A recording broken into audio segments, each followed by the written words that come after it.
പക്ഷെ ഇവള് ഗർഭിണിയാണോ എന്ന് ഡിസൈഡ് ചെയ്യേണ്ടത് ഡ്യൂട്ടി ഡോക്ടറായ ഞാനോ നേഴ്സായ നീയോ അല്ല, ചീഫ് ഡോക്ടറാ.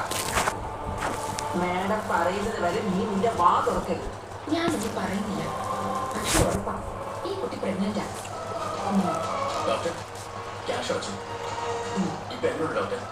പ്രശ്നമൊന്നും കാണുന്നില്ല. ചീഫ് ഡോക്ടർ ഇപ്പൊ വരും. മാഡം നിങ്ങളോട് സംസാരിക്കും. നിങ്ങൾ ഈ കുട്ടിയുടെ വീട്ടുകാരെ ഇൻഫോം ചെയ്യും.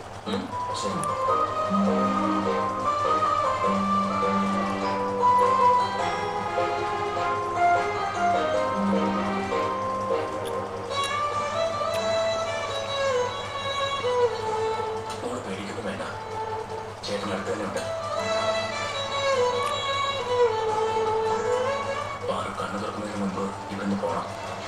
പക്ഷെ ഇവിടെ തനിച്ചാക്കി പോകാൻ കഴിയില്ല. എന്താ ചെയ്യാം? ആരെ അറിയിക്കാം?